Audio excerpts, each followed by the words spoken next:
Vamos a hacer ahora este caso donde básicamente hay que hacer, ya estamos pasando a integrales de trabajo, ¿sí? Dentro de una función.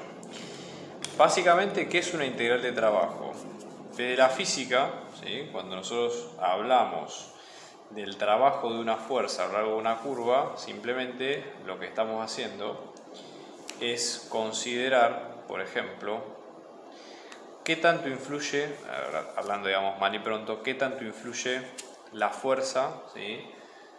a nuestro sistema, ¿sí? En cuestión de energía, etcétera, etcétera? ¿Sí? Es decir, esa sería como la definición un poquito más acabada del problema, ¿sí?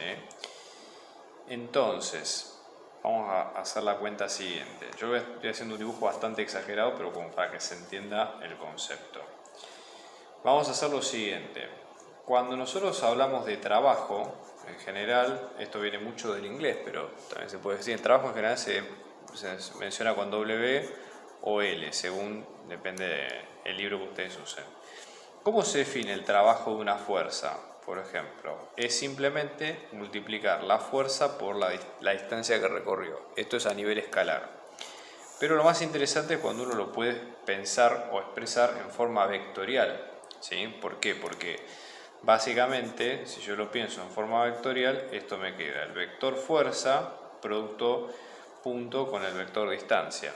Y si yo lo llevo a forma diferencial, es el vector fuerza por el diferencial, digamos, de desplazamiento al cual yo me estoy refiriendo, y en este caso el trabajo lo transformo en una sumatoria de todos esos diferenciales que efectivamente pasan a ser una integral, ¿sí?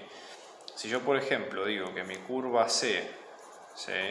La curva o la trayectoria sobre la cual me muevo, se llama alfa de t y es un vector. Yo acá en este caso estoy hablando del plano, ¿sí? Pero puedo referirme al espacio o cualquier otro medio, no hay problema. Lo que voy a tener en cuenta acá es lo siguiente, ¿sí? Si yo quiero sacar el trabajo, digamos, de esta curva, ¿ok? Lo que voy a hacer es integrar desde el punto inicial hasta el punto final de la fuerza solamente evaluada en los extremos, en los puntos de esa curva, por eso hago la composición, y luego multiplicarlas por este diferencial que simplemente es el vector tangente a la trayectoria en cada punto de la curva. Fíjense que es muy similar a la integral que hicimos hace un rato de funciones escalares, pero que en este caso lo estamos traduciendo en forma vectorial por estos temas, ¿no? Entonces vamos a hacer lo siguiente. Yo acá voy a poner la siguiente escala, ¿no? Por ejemplo, con 6 centímetros vamos a ubicar, ¿sí? Las dos trayectorias que nos pide, ya me quedé un poco corto con el eje, ¿sí? Las dos trayectorias que efectivamente nos pide nuestro, digamos, problema, ¿no? Entonces, en este caso, yo voy a tener el 1, 0, acá tengo el menos 1, 0, acá tengo el 0, 1 y acá tengo el 0, menos 1, ¿sí? ¿Qué es lo que me pide el sistema? Primero me pide que haga el trabajo de esta fuerza, que es una fuerza que depende del campo con el cual yo me estoy moviendo, a lo largo de una curva. Yo la voy a poner con distintos colores, ¿eh? Me pide que haga a lo largo de una curva, por ejemplo, donde este va a ser mi punto inicial y este va a ser mi punto final. La curva A, ¿sí? Que es esta recta, que es el segmento que une los dos puntos y con lo cual yo la voy a ir dirigiendo o la voy a ir parametrizando en este sentido, ¿sí? Y luego, esta sería, por ejemplo, la curva 1, sobre la cual yo tengo que ir trabajando. Pero después me pide que haga lo siguiente. Yo, por ejemplo, acá puedo pensar que tengo una circunferencia de centro 0, 0 y radio 1. Por eso dibujé los puntos. Y en ese caso, lo que voy a tener que sacar, ¿sí? Es la trayectoria, ¿no? A lo largo de estas 3/4 partes, ¿sí? Entonces voy a usar otro color un poco más oscuro, ¿sí? Para que se vea la diferencia. Esta sería, digamos, el recorrido con el cual nosotros nos vamos a mover, ¿sí? Y básicamente el sistema nos pide que hagamos la trayectoria de esta manera. No quiero spoilear nada ni adelantar nada de este tema porque es un tema muy extenso, muy lindo, ¿sí? Pero lo importante es lo siguiente, ¿sí? En estos casos, ¿qué es lo que ustedes tienen que tener en cuenta? Lo más probable es que esta fuerza sea lo que se llama una fuerza conservativa, es decir, no importa la trayectoria que yo haga para calcular el trabajo, mientras empiece y termine en el mismo lugar, mi cuenta va a dar exactamente lo mismo, ¿sí? Es una posibilidad, pero no estamos seguros de eso y de hecho todavía no tenemos hasta ahora elementos como para poder sacarlo. Entonces, dado que eso no es así, lo que vamos a hacer es seguirlo al pie de la letra por regla. Esto, ¿qué quiere decir? Que lo que vamos a hacer básicamente es calcular la integral, ¿sí?, de ambas maneras y ver básicamente qué es lo que necesitamos, ¿no? Esto sería, recuerden, la curva 2 y esto sería la curva 1. Primero, para calcular el trabajo, la definición va a ser la misma, que a esto voy a llamar fórmula 1. Lo que vamos a hacer es sacarle a cada uno, ¿sí?, digamos, las parametrizaciones que corresponden, ¿sí? Podemos pensar de la siguiente forma. Supongamos que vamos con la curva 1, ¿sí? Uno no tiene que digamos, romperse demasiado la cabeza pensando, por ejemplo, en una parametrización que sea la mejor. Hay algunos trucos que se pueden usar para simplificar más nuestro problema, ¿sí? Así que quédense tranquilos por eso, ¿está bien?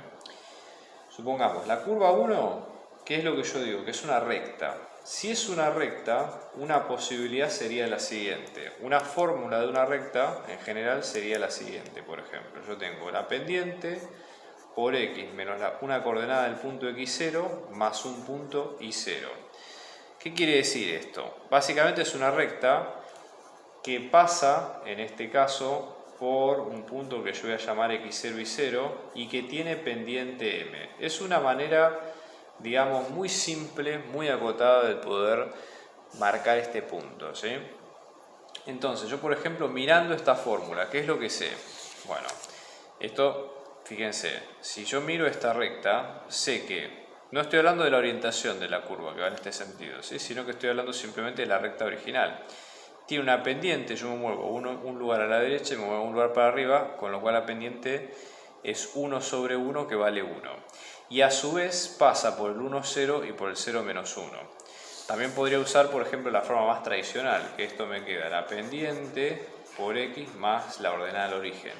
La ventaja que tenemos acá es que la ordenada del origen me queda en menos 1, o sea que es muy fácil sacarlo porque ya están a la vista los elementos limpios y directos que necesito sacar.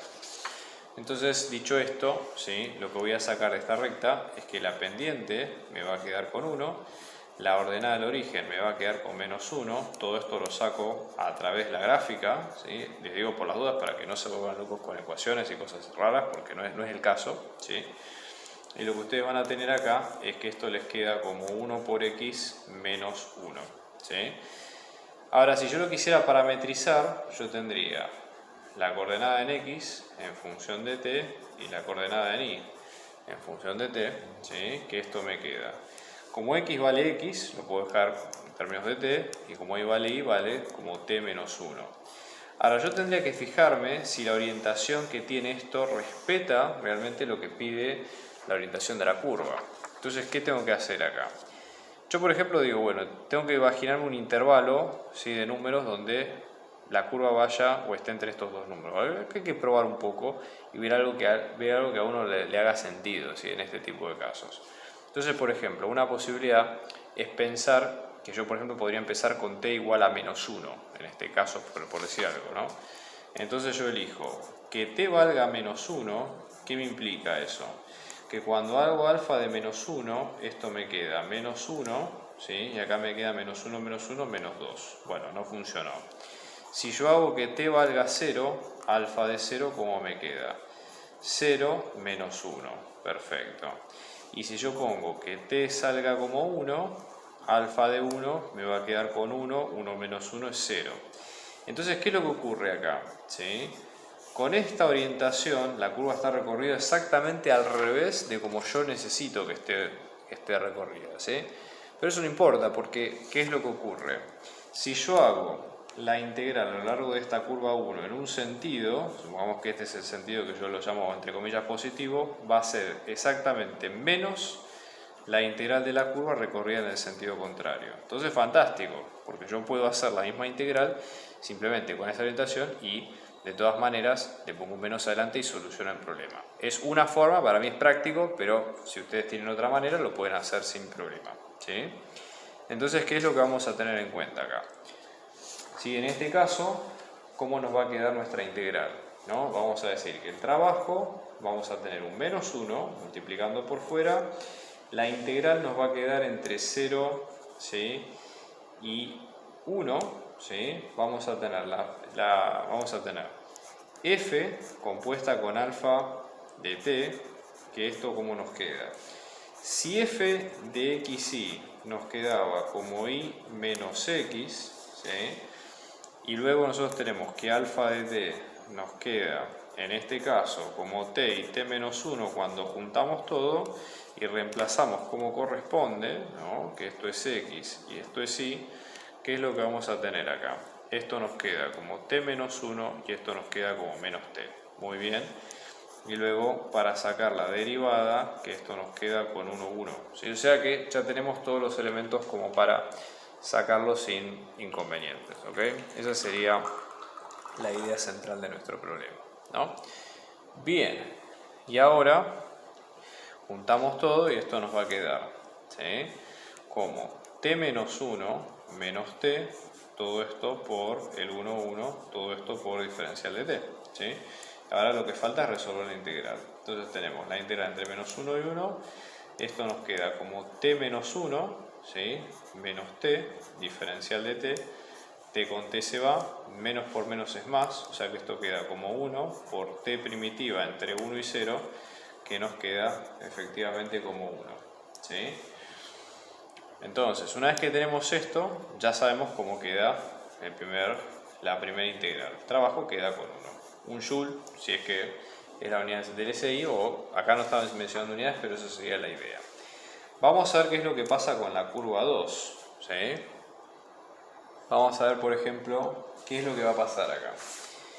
Básicamente estamos dentro de un círculo de centro 0, 0 y radio 1, ¿sí?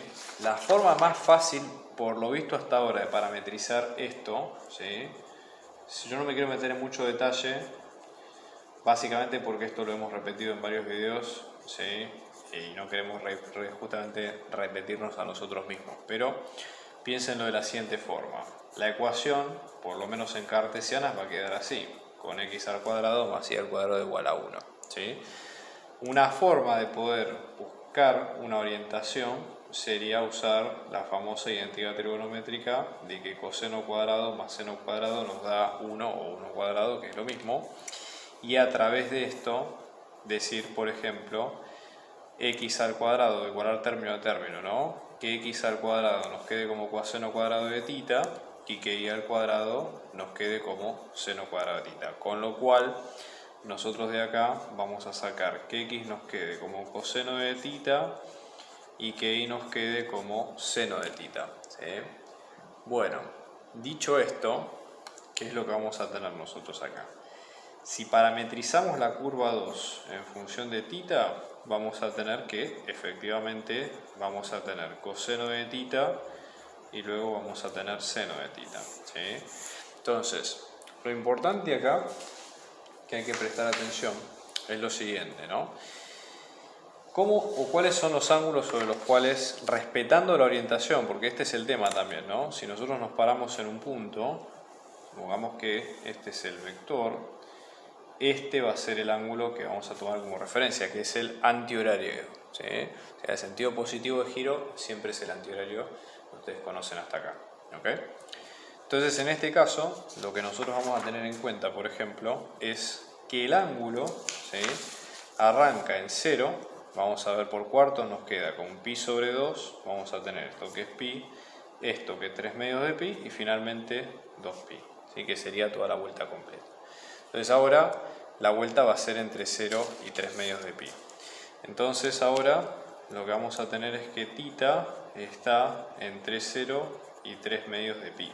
Eso es importante para la parametrización, ¿sí?, porque vamos a tener la función, sabemos que cada coordenada es x e y, que es lo que vamos a ver en cada caso. Entonces, por ejemplo, cuando ustedes sacan f compuesta con esta función, para cada valor que tenemos en x y en y, esto nos queda como seno de θ y menos coseno de θ, y ahora cuando sacamos la derivada de esta función, como vamos a tener menos seno de θ y luego coseno de θ, ¿sí? Entonces ya tenemos todo como para armarlo y hacer la cuenta. Entonces en este caso, ahora hacemos f compuesta con C2 en función de θ, todo esto por C2' en función de θ, que es lo que vamos a tener en este caso. Seno de θ menos coseno de θ, todo esto por menos seno de θ, coseno de θ, ¿sí? Cuando hacemos el producto, yo no estoy haciendo la integral todavía, esto nos queda menos seno cuadrado de θ menos coseno cuadrado de θ, que esto es menos 1, todo esto por seno cuadrado de θ más coseno cuadrado de θ, que esto nos queda como 1, o sea que esto nos va a quedar con menos 1, ¿sí? Entonces, en este caso, lo que vamos a tener es que el trabajo nos va a quedar la integral entre 0 y 3 medios de pi de esto que es menos 1, todo esto por diferencial de θ, con lo cual nos va a quedar como menos 1 por θ entre 3 medios de pi y 0, que esto queda como menos 3 medios de pi. Una de las cosas que podemos concluir es que nos dio el trabajo a lo largo de la curva 1, que es a lo largo de esta curva, ¿sí? Nos dio distinto que a lo largo de la curva 2. Eso quiere decir que la fuerza no es conservativa. Es una de las cosas que hay que tener cuidado al momento de hacer las cuentas. Pero eso lo vamos a ver más adelante en otro tipo de ejemplos como estos.